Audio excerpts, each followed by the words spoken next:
සඳුනරනේ අවසාන විශේෂාංගය විදිහට අද දවසේ අපි ඔබට සමීප කරන්න හිතුවේ ඔබට එදිනෙදා ජීවිතයේදී ඔබට ප්‍රායෝගික සමාජය තුළ මුණ ගැහෙන ප්‍රායෝගික ගැටලුවකට විසඳුමක්. සැබවින්ම මම හිතනවා මේ සාකච්ඡාව අවසානයේ ඔබට සාර්ථක පිළිතුරක් ඒ හරහා ලැබෙවි කියලා. දැන් ලංකාවේ පැරණිතම දෙපාර්තමේන්තුව ගත්තොත් ඒ තමයි මිනින්දෝරු දෙපාර්තමේන්තුව කියන්නේ. දැන් මිනින්දෝරු දෙපාර්තමේන්තුවෙන් ලංකාවට සමාජයට සිදුවෙච්ච සේවය අතිමහත්. සාමාන්‍ය මිනින්දෝරුවරයෙක් කියන්නේ සංවර්ධනකාරයේ මූලික පුරුක. හැබැයි අපේ ජීවිතවලදී අපිට මිනින්දොරවරයෙක් සම්බන්ධ වෙන්නේ අපිට අලුතෙන් ඉඩමක් ගන්නකොට වෙන්න පුළුවන් නැත්නම් අපේ ඉඩම විකුණනකොට වෙන්න පුළුවන් මෙන්න මේ වගේ අවස්ථාවලදී මිනින්දොරවරුගේ කාර්යභාරයේදී සහ මේ මිනින්දොරු දෙපාර්තමේන්තුවේදී අද දවසේ අලුතෙන්ම පාරිභෝගික ඔබට ජනතාව ඔබට හඳුන්වා දීලා තියෙන අලුත් වැඩසටහනක් තමයි අලුත් ප්‍රථම පන්තියේ සහතිකයක් තමයි බිම් සවිය කියන්නේ. ඉතින් ඒ පිළිබඳව අද දවසේ සාකච්ඡා කරන්න ඔබව දැනුවත් කරන්න අද දවසේ සඳුන්වරණ අපේ සාකච්ඡා මැදිරියට බොහොම ගෞරවයෙන් යුතුව අපි ආරාධනා කරා ලියාපදිංචි බලයලත් මිනින්දොරු ප්‍රසාද් ගමගේ මහත්මයාට ආයුබෝවන් සුබදෑසන කියලා බුදුමා පිළිගන්නවා. දැන් මම ආරම්භයේදීම කිව්වා තමයි අපිට දැන් හැමදාම හැමෝටම තියෙන අවශ්‍යතාවයක් තමයි ගෙයක් හදන එක. එහෙමත් නැත්නම් තමන්ගේ ගෙදර විකුණන එක. හැබැයි මේ ඉඩමත් එක්ක ගනුදෙනුවක් නේ මෙතනදී තියෙන්නේ. මේ ඉඩමක් ගන්නකොට අපි මුලින්ම සැලකිලිමත් වෙන්න ඕනි කරුණු මොනවද? මම හිතන එතන මේ කතාවට අවතීර්ණයක් ලබා ගත්තොත් හොඳයි. ඔව්. ස්තුතියි පවිත්‍ර. ඇත්තටම මේ වගේ කාලීන මාතෘකාවක් ගැන කතා කරන්න අද ටීවී ආයතනයේ ප්‍රමුඛතාවය ගත්තට ඇත්තටම අපි ඉඩමක් ගන්න යනකොට මම හිතන්නේ අපේ සේවාදායකයන් මුලින්ම මම හිතන්නේ ඉඩමට යනවා. අපි ගිහිල්ලා ඉඩමේ වබසරිය ඒ සියලු දේවල් ඒ වටපිටාව මේ දේවල් බලනවා. මේ බැලුවම දැන් අපි හිතමුකෝ අපිට මේක හිතට වැදුනා කියලා. මේ මට මෙතන හොඳයි, මට මෙතන ගමන් පහසුව තියෙනවා. ඒ සියල්ල මට හොඳයි කියලා හිතුණාට පස්සේ අපි මේ ඔප්පු තිරප්පු අපි ඉල්ලනවා. එතකොට ඔප්පු තිරප්පු ඉල්ලුවම මේ ඔප්පුව අපි බලන්න අපි නීතිඥ මහත්තයෙක් හමුවට යනවා. එතකොට නීතිඥ මහත්තයා හමුවට ගියාම නීතිඥ මහත්තයාගේ උපදෙස් අනුව මේ ඔප්පුව සාමාන්‍යයෙන් අපි හිතමු බැංකු ලෝන් එකකට යනවා කියලා. උදාහරණයක් විදියට. ඒතර මේ බැංකු ලෝන් එකට යනකොට එතුමා කියනවා හරි මම මේක අවුරුදු ගාණක් පිටිපස්සට මම බලලා කියන්නම්. මේක කොච්චරක් හොඳ ඔප්පුවක්ද? නිරවුල් ඔප්පුවක්ද? ඒවා සියලු දේ එතුමා බලනවා සහ බැංකුවත් මේ ගැන අවධානයෙන් ඉන්නේ බැංකු ලෝන් එකට යනවනේ. හැබැයි මෙතනදී මේ ඉඩම ගන්න ගියාම මෙතන තව මූලික මම හිතන්නේ වෘත්තිකයෙක් ඉන්නවා බලයලත් මිනින්දෝරු. ඉතින් මේ ඊට පස්සේ මේගොල්ලන් යන්නේ බලයලත් මිනින්දෝරුවෙක් හම්බ වෙනවා. බලයලත් මිනින්දෝරුවෙක් හම්බ වෙන ගමන් අපි ඇත්තටම මේ මුලදී අපි මේ ගැන බලනකොට මේ ඉඩමේ අපිට තියෙනවා සංවර්ධන කටයුත්තක් සඳහා යන්න පුළුවන්ද බැරිද කියලා මූලික වශයෙන් අපි බලන්න ඕනේ. ඒතකොට මේ සංවර්ධන අපිට තියෙනවා නීති රෙගුලාසි. ඊට පස්සේ අපි බලනවා දැන් අර අපි එක පැත්තකින් මේ ඔප්පුව බලනවා එක පැත්තකින් බලනවා මේකේ පිඹුර. ඒ කියන්නේ ප්ලෑන් එක. මේ ප්ලෑන් එක දිහා බලලා අපි කියන්න ඕන මේක අපිට සංවර්ධන කටයුත්තක් සඳහා යන්න පුළුවන්ද බැරිද ඒ කටයුතු සියල්ල. එතනදී අපි මේ ඉඩමේ අපිට මූලික වශයෙන් තියෙන්න ඕන අපි අවම පර්චස් 6ක් තියෙන්න ඕන අපිට ගෙයක් සාදා ගන්න. එතකොට අපි මේකේ මූලික වශයෙන් අපි සැලකිලිමත් වෙන්න ඕන. හැබැයි අද අපේ පවතින අපේ ශ්‍රී ලංකාවේ පර්චස් 6ට අඩුවෙන් ඉඩම් තියෙනවා. මිනිස්සු ගෙවල් හදාගෙන ඉන්නවා. හැබැයි මේවා අපි අනුමැතිය ලබා ගන්න ගියාම අපි ගොඩාක් කරදර ආශියකට මුහුණ දෙනවා. ඉතින් නේවාසික සංවර්ධනයේදී අපිට නාගරික සංවර්ධන අධිකාරියෙන්ම අපිට කියලා තියෙනවා මිනිමම් ඒ කියන්නේ අවම පර්චස් 6ක ප්‍රමාණයක් ඕන පියක් සාදා ගන්න. ඒ වගේම මේකේ මූණත ඒ කියන්නේ අපි ඉඩමක් ගත්තම මේකේ මූණත තියෙන්න ඕන අඩි 20ක්. ගැඹුර තියෙන්න ඕන කියන්නේ දිග අඩි 40ක්. මේවා මූලික සාධක. සහ අපි මේක ඇයි අපි මිලින්දෝරු කමුවට යන්නේ? අපි මේකේ පර්චස් 6ක් කියලා ඔප්පුවේ තියෙනවා. පර්චස් 6ක් කියලා ප්ලෑන් එකේ තියෙනවා. හැබැයි අපි මේක පොළවේ ඇත්තටම මේ පර්චස් 6 තියෙනවද කියලා බලාගන්න මිලින්දෝරුවේ කමුවට යන්න ඕන. අපි ඒක ගියාම අපි මේ මිලින්දෝරුවක් කන්සල්ට් කරලා එතුමා අපේ ඉඩමට ඇවිල්ලා මේක මැනලා බලනවා මේකේ පර්චස් 6 තියෙනවද කියලා. සමහර විට පර්චස් 6ට වැඩි වෙන්න පුළුවන්. සමහරට පර්චස් 6ට අඩු වෙන්න පුළුවන්.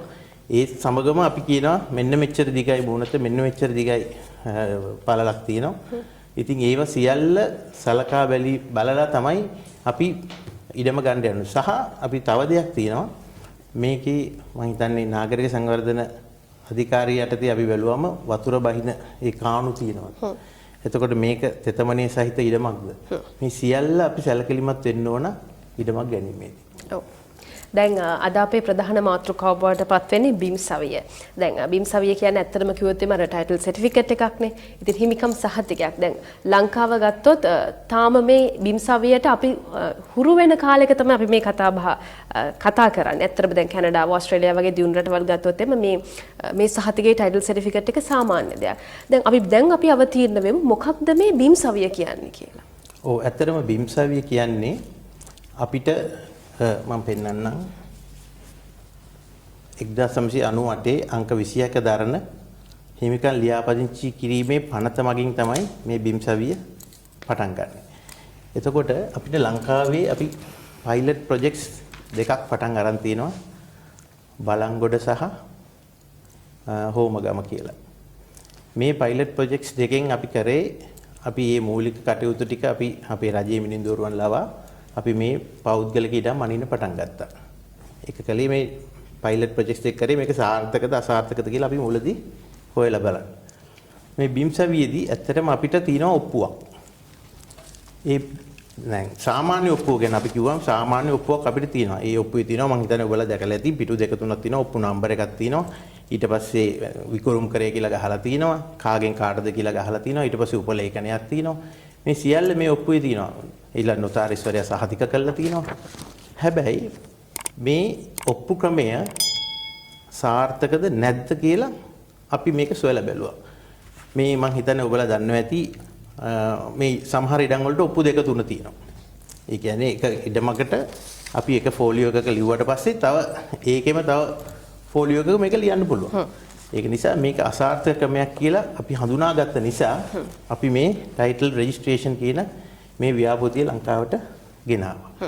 ඒකෙදි දැන් මම හිතන්නේ ඔබතුමී මේ අතර ගත්ත මේ තියෙන හිමිකම් සහතිකයක්. මේ තියෙන හිමිකම් සහතිකේ අපිට තියෙනවා කඩයින් සිතියන් අංකය කියලා එකක්, කලාප අංකය කියලා එකක්, කැබලි අංකය කියලා එකක්. මේ ඉඩමේ විශාලත්වය, හිමිකමේ ප්‍රමාණය. මේ තියෙන හිමිකරුගේ නම. මේ හිමිකරුගේ නමට තමයි මේ හිමිකම් සහතිකය ලියාපදිංචි වී තිබෙන්නේ.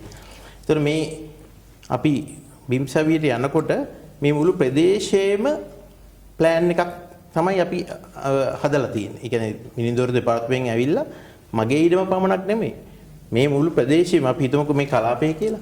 මේ කලාපයක් ගත්තොත් මේ මුළු කලාපයටම සම්පූර්ණ මැනුමක් අපි කරලා තියෙන්නේ. එතෙන්දී අපි ඉඩමට අංකයක් දීලා තියෙනවා. ඒ අංකෙන් තමයි අපි නිතරම මේ ඉඩම මේ ඉඩම කතා කරන්නේ. මොකද කඩයිම් සිතියන් අංකය, කලාප අංකය සහ ඉඩම අංකය. මේ තුන එකතු වුණාම මේක රිපීට් වෙන්නේ නැහැ කොහෙවත්. මේක යුනික් අංකයක්. එතකොට ඒ අංකෙන් තමයි මේ ඉඩම ගැන අපි හඳුන්වන්නේ. මේකෙදි අර මම කිව්වා වගේ ආපහු හොරොප්පු ලියා ගන්න බෑ. ඔව්. එතකොට එතනින් ඒ අපි ඒකෙන් නිදහස් වෙනවා. සහ මේකෙදි තියෙන වැදගත්ම දේ තමයි අපි GPS ඛණ්ඩාංක GPS තාක්ෂණය පාවිච්චි කරලා තමයි අපි මේ ඉඩම් සියල්ල මනින්නේ. එතකොට මේ ඔක්කොම ඉඩම් සියල්ලම අපි එකම තලයකට තමයි ගන්නෙ. එතකොට අපි හිතමුකෝ අපේ උදාහරණයක් විදිහට පවිත්‍රාගේ ඉඩම කියලා.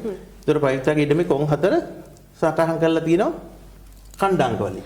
මේ ඛණ්ඩාංක අද අපි 2022 වර්ෂයේ මැන්නොත් ආයේ 2032 වර්ෂයේ ගියත් ඒ ඛණ්ඩාංකම තමයි අපි පිහිටවන්නේ. එතකොට කාටවත් මේ ඉඩම අපි කියන එන්ක්‍රෝච්මන්ට් කියලා අල්ලා ගැනීමටවත් එතකොට ඒ කිසි දෙයක් මේ ඉඩම සම්බන්ධයෙන් කිසි දෙයක් කරන්න බෑ. ඉතින් අපි මේ බිම් සවියේ තියෙන වටිනාකම මෙන්න මේ අපි මේ තියෙන මේ ඛණ්ඩාංකත් එක්ක තමයි ඇත්තටම ඉතාමත්ම වැදගත් වෙන්නේ. මොන මිනින්දෝරු මහත්මයා ඇවිදමට ආවත් ඔහු පාවිච්චි කරන්න ඕන මේ තියෙන ඛණ්ඩාංක තමයි. දැන් සාමාන්‍යයෙන් බිම් සවිය තියෙන ඉඩමක දැන් අපි හිතමු සමහරට මේ බිම් සවිය තියෙන ඉඩමක් සමහරට උගස් තියපු වෙන්න පුළුවන් බදු සම්බන්ධයෙන් තියෙන ඉඩමක් වෙන්න පුළුවන් මෙවන් වූ ඉඩමක බිම් සවිය සහතිකයේ තියෙන ඉඩමක අපිට පුළුවන් ද මේ ව්‍යාපාරික ගොඩනැගිල්ලක් හදන්න නැත්නම් ව්‍යාපාරයක් පවත්වාගෙන යන්න එහෙම නැත්නම් වෙන යම් වූ අරමුණක් සඳහා භාවිතා කරන්න? ඔව් ඇත්තටම පුළුවන්. දැන් අපි බිම් සවිය ඉඩමක් ගත්තම මම ඉස්සෙල්ලා පෙන්නුවා වගේ මේ හිමිකම් සහතිකයේ අතර ගත්තම අපේ සේවාදායකයා හිතනවා මේක තමයි ප්ලෑන් එක කියලා. මේ තියෙන්නේ මගේ ප්ලෑන් එක කියලා. හැබැයි මේක නෙමෙයි ප්ලෑන් එක. අපි මේ සම්බන්ධයෙන් අපිට අවශ්‍ය නම් ප්ලෑන් එකක් අපි දෙපාර්තමේන්තුව මිනිඳුරු දෙපාර්තමේන්තුවේ මේ සියල්ලම අපි ගත කරලා තියෙනවා. ඒ කියන්නේ අපි මේ සියල්ලම ડોකියුමන්ට්ස් අපේ මිනිඳුරු දෙපාර්තමේන්තුවේ තමයි තියෙන්නේ. මේ තියෙන්නේ ඒ සම්බන්ධ ප්ලෑන් එක. මේ ඉඩමේ ප්ලෑන් එක තමයි මේ. මේක සහතික කරලා තිනවා බලලත් මිනිඳුරුවරයා. මේක සහතික කරලා තිනවා ජ්‍යෙෂ්ඨ මිනිඳුරු අධිකාරිවරයා. මෙහෙම සහතික දෙකක් තියෙනකොට විතරයි මේ ප්ලෑන් එක වළංගු. මේක නැත්තම් මේ ප්ලෑන් එක වළංගු නැහැ. ඒතර මේ ප්ලෑන් එක සමහරලාට දැන් කියන්න පුළුවන් මේ ප්ලෑන් එක අරන් ගියාම ඔබ සංවර්ධන කටයුත්තකට ඔවුන් බාර ගන්න නැහැ මේ ප්ලෑන් එක. ඒ මොකද මේක අපි හුදෙක් අපි මේක මේ ප්ලෑන් එක හදලාම තියෙන්නේ. මේ අපේ මේ කණ්ඩාංක 4 සහ මේ අපේ පොසිෂන් එක පෙන්වන්න පමණයි. ඒතර මේකෙන් තමයි ඊටම අඳුරගන්නේ. හැබැයි අපි සංවර්ධන කටයුත්තකට යනකොට බලලත් මිනිඳුරු මහතා නැවත ප්ලෑන් එකක් හදනවා. අර ප්‍රයිවට් ප්ලෑන් එකක් කාණු, ගෙවල්, ඒ අදාළ ලිඳ ඒ සියල්ල පෙන්නලා අපි ප්‍රයිවට් ප්ලෑන් එකක් හදනවා. ඒකෙදි තමයි අපිට සංවර්ධන කටයුත්තේ අවසර ලැබෙන්නේ. ඒක අපි අඳිනකොට අපි බලන්න ඕන ඒ කියන්නේ ඔය මේකේ තියෙන මේ කණ්ඩාංක 4 පමණයිනේ. ඔව්. ඒකෙදි අපි ඒ සියලුම දත්ත පෙන්වන්න ඕන. ඒ අපේ අදාළ ඉඩමේ තියෙන සියලුම දත්ත අපි පෙන්වන්න ඕන අපේ මේ ප්‍රයිවට් ප්ලෑන් එකේ. ඒක ඉදිරිපත් කරාම පස්සේ තමයි අපිට සංවර්ධන කටයුත්තකට යන්න පුළුවන්. ඔව්. දැන් මම හිතන්නේ ඔබට බිම්සවය පිළිබඳව අවශ්‍ය කරන මූලික දැනුම මේ හරහා ලැබෙන්නේ නැති කියලා අපි විශ්වාස කරනවා. දැන් ඇතම් කෙනෙක්ට හිතන්න පුළුවන් අර ඉහතදී අපි ඉස්මතු කරපු කාරණාවක් විදිහට මගේ ඉඩම ඇත්තටම හවුල් ඉඩමක්. එහෙමත් නැත්නම් යම්කිසි නඩුවකට පත් වෙලා තියෙන ඉඩමක් වෙන්න පුළුවන්. දැන් අපි අරගෙන ඉස්සර නම් අපේ ඉඩමට ඔප්පු මන් දන්නේ දැන් සාමාන්‍යයෙන් මේ ඉඩම් ලියාපදිංචි කිරීමේ ආයතනය තුළ දෙපාර්තමේන්තුව තුළ අපිට තියෙනවා අර කිව්වා වගේ කලාපයක් තියෙනවා වෙළුමක් තියෙනවා පිටු අංකයක් තියෙනවා. එතකොට ඒ අදාළ ඔප්පුව තියෙනවා. එවන් වූ එවී විදිහටම එකම ඉඩමකට ඔප්පු කිහිපයක් තියෙන්න පුළුවන්ද මේ බිම්සවිය කියන සංකල්පය තුලත්? සහ මෙවන් වූ අර නඩුවක් තියෙනවා නම් එහෙම නැත්නම් ඒ වගේ පසුබිමක තියෙනද බෙදුම් ඉඩමක් නම් ඒ වගේ පසුබිමක තියෙන ඉඩමක් වුණත් මේ බිම්සවිය යටතේ ක්‍රියාත්මක වෙන්න පුළුවන්ද? ඔව් මම හිතන්නේ අර පෙර පරිදිම මම කියනවා නම් අපිට ඉඩම් නඩුවක් තියෙනවා නම් අපි මේ බිම්සවිය ක්‍රියාත්මක කරන්න යන්නේ නැහැ. මොකද මේ නඩුව විසඳෙනකන් අපිට මේ බිම්සවියෙන් අපි මේ එක එක්කෙනාට තියෙන ඒ හිමිකම අපිට දෙන්න විදියක් නැහැ. ඒක නිසා ඒ වගේ අපි හිතමුකෝ පර්චේස් 50ක නඩුවක් තියෙනවා. මේක ඇතුලේ ඉන්නවා උදාහරණයක් විදියට අයියයි නංගි මල්ලි සියලු දෙනා මේක ඇතුලේ ගෙවල් හදාගෙන ඉන්නවා. හැබැයි අපි එතකොට මේක බිම්සවියෙන් මේ නිරවුල් කිරීමට යන්නේ නැහැ. අපි මේකේ සම්පූර්ණ වට මැනලා අපි ඒ ඉඩම පර්චේස් 40 නම් අපි ඒක 40 තියාගෙන ඉන්නවා. මේ කවදා හරි මේ නඩුව විසඳිලා ඒ විසඳුනකම් අපිට මේ ඉඩමේ නිරවුල් භාවය තහවුරු කරන්න බෑ. ඒ වගේ ඉඩම් අපි ඒ විදිහටම වට මැනලා තියන් ඉන්නවා. ඒගොල්ලන්ට මේ සර්ටිෆිකේට් එක ගන්න බෑ.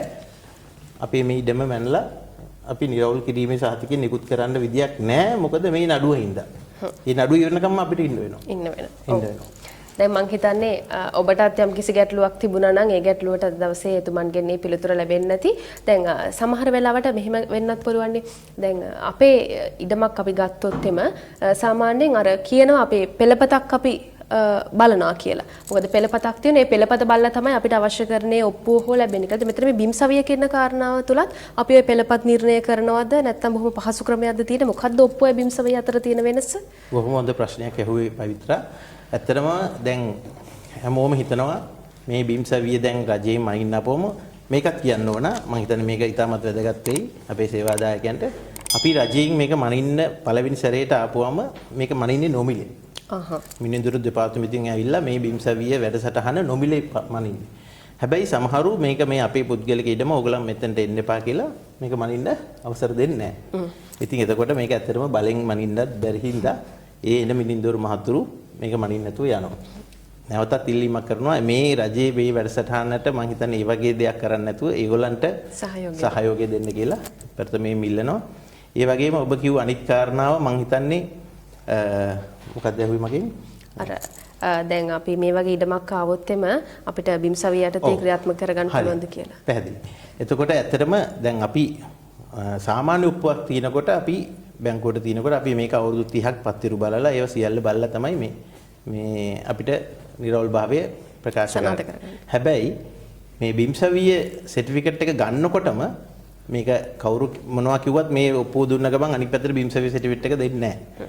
මේක අපි සියලු දේවල් මේ අපේ ඉන්නවා තාක්ෂණික නිලධාරීන් බිම්සවිය ආයතනේ ඒ සියලු දෙනා මේවා පරීක්ෂා කරලා බලනවා. මේවා අවුරුදු ගාණක් පරීක්ෂා කරලා බලනවා. අවුරුදු 30ක් 40ක් එහාට පරීක්ෂා කරලා බලනවා ඒගොල්ලන්ගේ ඔප්පු.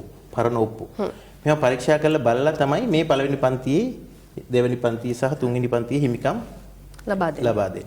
ඉතින් මේක හැබැයි ලබා දුන්නට පස්සේ තියෙන මේකේ වැදගත්කම තමයි මේ සර්ටිෆිකේට් එක ළඟ තියෙනකොට නැවත ආයි බැංකුවට ගිහිල්ලා අපි පත්තිරු පිටිපස්සට බලන්න අවශ්‍ය නැහැ. මොකද මේක සම්පූර්ණයෙන්ම බලලා අපිට අපේ අතට තමයි මේක නිකුත් වෙලා තියෙන්නේ. ඒවා මේවා සියල්ල කරලා තමයි මේක අපේ අතට ෆයිනලි මේක ඇවිල්ලා තියෙන්නේ. ඒක නිසා මේ වගේ සර්ටිෆිකේට් එකක් ළඟ තියාගත්තම අපිට හරිම ලේසි ඒ බැංකු ණය ඒ සියලු දේවල් වලට මේක ඉදිරිපත් කරන්න බොහොම හරිම පහසුයි. ඔව්. දැන් මේ බිම්සවිය කියන සංකල්පය මේ ටයිටල් සර්ටිෆිකේට් එක ලංකාවේ හැම ප්‍රදේශයකටම අදාළ කරගන්න පුළුවන්ද සහ ඒ සහතිකය ලබා දෙනවද? ඔව් ඇත්තටම මං හිතන්නේ අපි මං ඉස්සලා කිව්වා වගේ බලංගොඩ සහ අපි හෝමගම් ප්‍රදේශයේ මේක පටන් ගත්තේ. ඊට පස්සේ මේක ඇත්තට මුල් ලංකාවටම තමයි මේ ප්‍රොජෙක්ට් එක ගෙනල්ලා තියෙන්නේ. අපි මුල් ලංකාවම තව අවුරුදු 10ක් හෝ 15ක් ඇතුළත මේක ඉවර කරන්න ඕනේ. දැනටත් අපි ඉවර කරන්න ඕන මේ යම් කරුණු කාරණා හින්දා අපි ඇත්තටම මන්දගාමී ස්වභාවයෙන් මේක යන්නේ. ඉතින් මේක දැන් මොරටුව කියන අපි ප්‍රාදේශීය ලේකම් කොට්ටාශය ගත්තොත් සම්පූර්ණයෙන්ම මේක ආවරණය කළා හමාරයි. එතකොට හෝමාගම ගත්තොත් 4න් 3ක් ආවරණය කළා හමාරයි. එතකොට අපි රත්නපුර ගත්තොත් අපි පටන් අරන් තියෙනවා. කුරුණෑගල ගත්තොත් පටන් අරන් තියෙනවා. මාතර ගත්තොත් පටන් අරන් තියෙනවා. ගාල්ල ගත්තොත් පටන් අරන් තියෙනවා. තාම මං හිතන්නේ මේ කොළඹ ප්‍රදේශයේ කොළඹ නගර සභාව තුළ මේක ක්‍රියාත්මක වෙන්නේ නැහැ. ඒ ඇරෙන්න බොහෝ ප්‍රදේශවල මේක ක්‍රියාත්මක වෙනවා. හැබැයි මං හිතන්නේ අර සර්ටිෆිකේට් තියෙන්නේ තාම කීප දෙනාටයි. මොකද මේකට ඉදිරිපත් වෙන්නේ නැතුව ඒ කියන්නේ අපේ ළඟ තියෙන ඔප්පු තිරප්පු අපි බිම්සවිය කාර්යාලයට ගිහිල්ලා මේක මගේ ඉඩම මට මේකට සර්ටිෆිකේට් එකක් අවශ්‍යයි කියලා පෙන්නන්න නැතුව ඒ සර්ටිෆිකේට් එක තමයි නිකුත් වෙන්නේ නැහැ. මොකද මේක සර්ටිෆිකේට් එක නිකුත් වෙන්නේ ගැසට් කිරීමකින්. අපි ඔක්කොම දුන්නාට පස්සේ ගැසට් කිරීමක් කරනවා. ඒ ගැසට් කිරීම සාමාන්‍යයෙන් මාස 3ක් විතර යනවා. ඒ ගැසට් කිරීම අපි මාස 3ක් ඇතුළත අපි කවුරු හරි විරෝධයක් තියෙනවද කියලා අපි බලනවා. එහෙම නැත්නම් අපි මේක අපේ ලෑන්ඩ් රෙජිස්ටර් එකෙන් නිකුත් කරනවා සර්ටිෆිකේට් එක. ඔව්. දැන් මෙහෙමනේ අපිට ඉඩම් ලැබෙන ආකාර ක්‍රම කීපයක්ම තියෙනනේ. සමහර වෙලාවට අපි මිලදී ගන්න වෙන්න පුළුවන්. නැත්නම් යම් කිසි රජයේ පැවරීමකින් අපිට ඉඩමක් ලැබෙනවා වෙන්න පුළුවන්. මේ රජයේ පැවරීමකින් ලැබෙන ඉඩමකටත් මේ බිම්සවිය කියන සහතිකය ලබා ගන්න පුළුවන්ද? රජයේ පැවරීමක ඉඩමකටත් මේ බිම්සවිය සහතිකය ලබා ගන්න. ඒ මං හිතන්නේ ඔය ඇහුවේ ජයභූමි, ඔව්, ස්වර්ණ භූමි ඒ ඔප්පු සම්බන්ධයෙන්. ඔව් ඒ ඔප්පු සම්බන්ධයෙන් හැබැයි මං හිතන්නේ ඔබ දන්නේ මේ ජයභූමි සහ ස්වර්ණ භූමි වල අයිතිය තියෙන්නේ ප්‍රාදේශීය ලේකම්තුමාට. එතකොට ප්‍රාදේශීය ලේකම්තුමා තමයි අපිට ඒ අදාළ පුද්ගලයාට ඒ නම ලියලා එයාට ඒ අයිතිය දීලා තියෙන්නේ. ඉතින් මේ බිම්සවිය අපි මැනගෙන යනකොට මේ සියලු ඉඩම් මං කිව්වේ දැන් ස්වර්ණ භූමි, ජයභූමි මේ සියල්ලත් මයින්නවා. මේව එකක්වත් අතාරින්නේ නැහැ. මේ සියල්ල මැනගෙන ගිහිල්ලා ඔවුන්ට ඇත්තටම අනාගතයේදී මේ සහතිකය ලබා ගන්න ඉදිරිපත් වෙන්න පුළුවන්. ඔව්. දැන් අපි හිතමු දැන් මේ බිම්සවිය තුළ දැන් අපි තුමු ත්‍යාගොප්පුවක් කියලා මේ ත්‍යාගොප්පුවකින් අපිට ලැබෙන ඉඩමක්. හැබැයි මේතන තියෙන්නේ ඔප්පුවක්නේ. එතකොට දැන් අපි මේ වගේ දෙයකදී අපි කොහොමද බිම්සවිය සහතිකයක් ලබා ගන්නේ? නැත්නම් ඒ ත්‍යාගොප්පුව ඒ පරණ ඔප්පුව තුළ මෙහෙම ක්‍රියාත්මක වෙනවාද කොහොමද? ඔව් අපිට ඕනනම් මේ බිම්සවිය තුළ ඉඩම මැන්නත් පරණ ඔප්පුව තියාගෙන ඉන්න පුළුවන්. අපිට මේකට මං කිව්වේ මේක අපි අයදුම් කරන්නේ නැතුව අපිට බිම්සවිය සර්ටිෆිකේට් එක අවශ්‍ය නැහැ. අපි පරණ ඔප්පුව තියාගෙන ඉන්නවා කියලා තියන් ඉන්න පුළුවන්. හැබැයි මං අර කිව්වා වගේ ඒ පරණ ඔප්පුව තියන් ඉන්න හැම සේවාදායකයටම වෙන්නේ අපි බැංකුවට ගියත් අපි කොහේ ගියත් ඒ පරණ අර ඒ මේ ඔප්පුව ගැන බලන ඒ බැංකුවේ පිටිපස්සට බලන ඒ පත්තිරු ඒ සියල්ල ඒ විදිහටම බලනවා. හැබැයි මේක අපි ළඟ තියෙනකොට එකක් තමයි මේක ඊටාම නිර්වුල්ම සහතිකයක්. ඒක පළවෙනි කාරණේ. සහ මේක දුන්නම බැංකුව වුණත් අපි අර ඒ පන්තියේ සහතිකයක් දෙනකොට බීම් පන්තියේ සහතිකයක් දෙනකොට ඒගොල්ලන් දන්නවා මේ සියල්ල මේවා නිර්වුල් කරලා තමයි මේ සහතිකය උට ලබා දෙන්නේ. ඉතින් ඉදිරි පහසුව හරිම ලේසි. ඔව්. ඉදිරි පහසුව ලේසි, භාවිතාවට ලේසි සහ නිර්වෘල් ඔප්පුවක් යම්කිසි අතකින් ගත්තොත් ඉතින් බිම්සවියට අපි මං හිතන්නේ යොමු වෙන්න ඕනි මෙන්න මේ කියන කාරණා නිසා. ඉතින් අද දවසේ මේ බිම්සවිය කියන එක විශේෂයෙන්ම ශ්‍රී ලාංකිකයන් කොහොමද මේ දැන් ඉස්සරහට පෙළඹෙනවද නැත්නම් තාම මොන වගේ මට්ටමකද තියෙන මේ බිම්සවිය ක්‍රමවේදය? හොඳම ප්‍රශ්නයක් පවිත්‍ර ඇහුවේ. මේක මුලදී මං හිතන්නේ රජය මගින් දැනුවත් කිරීම කරා. හැබැයි දැන් එන්න මං හිතන්නේ දැනුවත් කිරීම රජය මගින් කරන්නේ අපේ බිම්සවිය නිලධාරීන් ඉන්න තාක්ෂණික නිලධාරීන් ඔවුන් මේ ගම් ප්‍රදේශ වලට ගිහිල්ලා කරන දැනුවත් කිරීම තමයි. මං උදාහරණයක් හැටියට කියන්නම් අපි මේ පහුගිය කාලේ සීජවදනපුර කෝට්ටේ බිම්සවිය වැඩසටහන් කරා. බිම්සවිය ඉඩම් මැන්න. මම හිතන්නේ හුඟක් දෙනෙක් දැනුවත් වෙලා හිටියේ නෑ.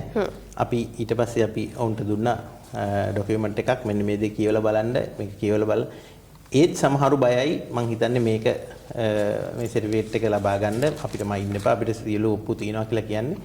මං හිතන්නේ ඉදිරියේදී මේ සම්බන්ධයෙන් තවත් දැනුවත් කිරීම අපේ මං හිතන්නේ රජය මගින් කරන්න පුළුවන් නම් මං හිතන්නේ මේ අපේ ව්‍යාපෘති ඊටම කඩිනමින් අපිට ඉවර කරගන්න පුළුවන්. මොකද හැමෝටම සහතිකයක් තිබ්බොත් මම අපිත් අර ඕස්ට්‍රේලියාව කැනඩාව වගේ දියුණු තත්ත්වයකට අපිට එන්න පුළුවන් මේ සම්බන්ධව.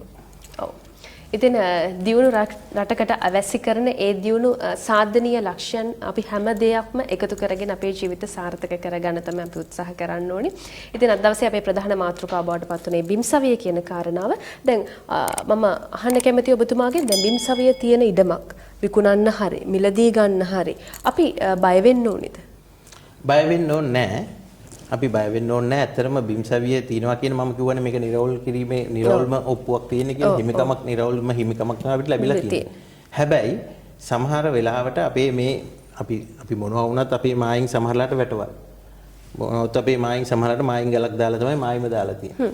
ඉතින් ඒ සම්බන්ධයෙන් ඉඩමක් ගන්න ගියාම හැම තිස්සෙම මිනිඳුරු මහත්තයෙක් ලවා මේ ඉඩම බිම්සවියේ ආකාරයටම මේ පොළවේ මේ දේ තියෙනවද මේ කණ්ඩාංක වලට මේ කණ්ඩාංක වලට අපි පිළිහිටවලා තියෙනවද කියන එක බැලීම වැදගත්. ඔව්. දැන් බිම්සවිය නැති ඔප්පුවක් නම් මේ වෙලාවේදී අපි අර කියෝ වගේ බලයලත් මිනිඳුරුවරයෙක්ට යොමු වෙලා ඒ අවශ්‍ය කරන ඒ පටපිටාව අපි නිර්මාණය කරගන්නවා. අපි කොහොමද ඒ සඳහා ගන්න ඕනේ ක්‍රියාමාර්ගය පළවෙනියටම? ඔව්. ඇත්තටම මේක මේ බලයලත් මිනිඳුරු මහත්තයෙකුට තනියෙන්ම කරන්න පුළුවන් දෙයක් නෙමෙයි. මේකට ආයතන කීපයක් තියෙනවා. તો මේකට බිම්සවියේ කාර්යාල තියෙනවා. ඒ කියන්නේ මේ හිමිකම් නිරවුල් කිරීමේ කාර්යාල පිහිටවල තියෙනවා සෑම ප්‍රාදේශීය ලේකම් කොට්ටාශයකම. එතකොට අපි මේ ප්‍රාදේශීය ලේකම් කොට්ටාශයේ ඒ කොමසාරිස්වරයෙක් ඉන්නවා සහකාර කොමසාරිස්වරයෙක්. අපි යාගේ මේකේ අවසරයක් ගන්න ඕනේ. ඒ ෆෝම් තියෙනවා ප්‍රාදේශීය ලේකම් මේ සහකාර කොමසාරිස් කාර්යාලෙත් තියෙනවා. මිනිඳුරු මහතා ළඟත් තියෙනවා. දෙපාර්තමේන්තුවෙත් තියෙනවා.